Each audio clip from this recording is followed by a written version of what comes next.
warahmatullahi wabarakatuh. Perkenalkan, nama saya Ros Hamzah dengan NIM 151423148. Saya dari kelas 1G jurusan PGSD. Tujuan saya membuat video ini untuk memenuhi tugas mata kuliah manajemen kelas dari dosen pengampu yang terhormat Bapak Dr. Rustam Husain MPD. Baiklah, langsung saja saya masuk materi tentang pengaturan ruang kelas. Yang pertama, pengertian pengaturan ruang kelas dalam pembelajaran. Pengaturan dapat pula diartikan dengan pengelolaan menurut Kamus Besar Bahasa Indonesia. Kalimat ini berasal dari kata manajemen yang berarti penyelenggaraan.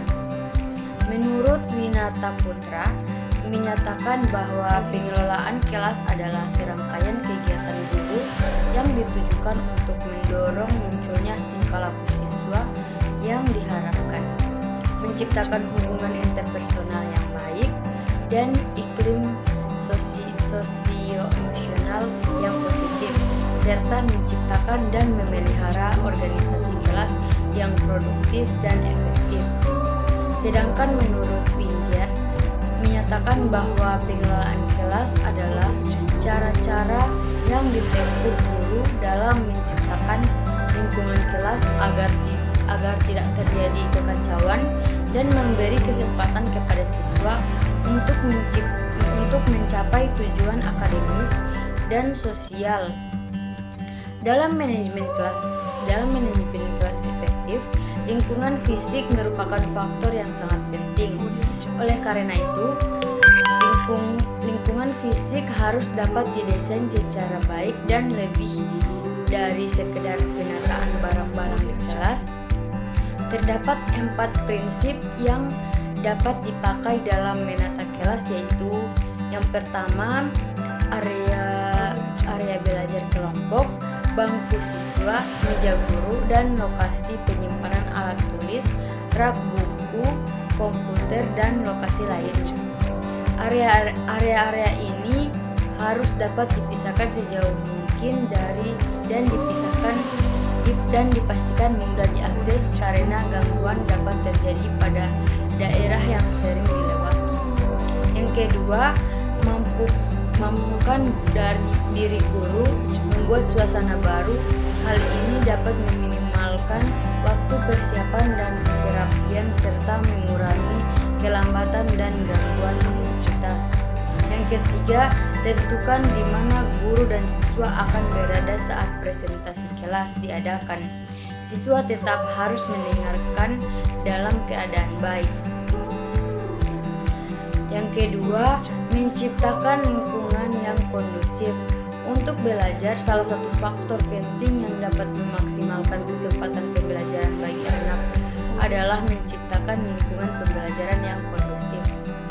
Dalam lingkungan pembelajaran dalam hal ini adalah segala sesuatu yang berhubungan dengan tempat proses pembelajaran dilaksanakan. Sedangkan kondusif berarti kondisi yang benar-benar sesuai dan mendukung keberlangsungan proses pembelajaran.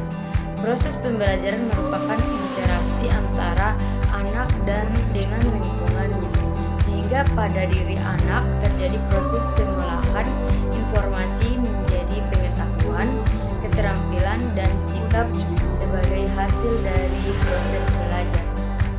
Lingkungan pembelajaran terdiri atas 2 hal terutama, yaitu lingkungan fisik dan lingkungan sosial. Lingkungan fisik dalam hal ini adalah lingkungan yang ada di sekitar siswa belajar berupa sarana fisik baik yang ada di lingkup sekolah. Lingkungan fisik dapat berupa sarana dan prasarana kelas, pencahayaan, pengudaraan, pewarnaan, alat dan media belajar, pajangan, serta penataannya. Sedangkan lingkungan sosial merupakan pola interaksi yang terjadi dalam proses pembelajaran. Interaksi yang dimaksud adalah interaksi antar siswa dan siswa, siswa dengan guru, siswa dengan sumber belajar, dan lain sebagainya. Dalam hal ini, lingkungan sosial yang baik memungkinkan adanya interaksi yang proporsional antara guru dan siswa dalam proses pembelajaran. Dalam upaya menciptakan lingkungan pembelajaran yang kondusif bagi anak, guru harus dapat memberikan kemudahan belajar kepada siswa, menyediakan berbagai sarana dan unsur belajar yang memadai, menyampaikan materi pembelajaran dan strategi pembelajaran yang memungkinkan siswa belajar. Yang ketiga, pengaturan ruang kelas. Pengaturan ruang kelas sangatlah penting karena dengan adanya penataan atau pengaturan ruang kelas, maka tujuan pembelajaran dapat tercapai dengan baik. Ada beberapa asumsi dasar dalam pengaturan ruang kelas yang dapat mendukung dalam proses pembelajaran. Di antaranya yaitu pertama dan terpenting dari manajemen ruang kelas adalah tentang menciptakan lingkungan ruang kelas yang di dalamnya semua siswa merasa aman dan nyaman dan dapat memaksimalkan belajar akademis dan keterampilan sosial yang penting. Yang kedua, pengaturan kelas pasti berhubungan dengan instruksi yang efektif.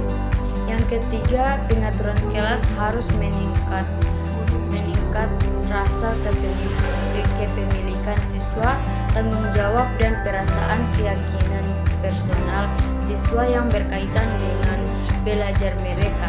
Yang keempat, pengaturan ruang kelas meliputi metode untuk membantu siswa mengembangkan keahlian perilaku baru yang dapat membantunya dalam bekerja sama dan berhasil bersama orang lain. Yang kelima, pengaturan ruang kelas yang efektif memerlukan guru yang menjaga nilai-nilai dan keyakinannya tentang pentingnya bekerja sama dengan siswa.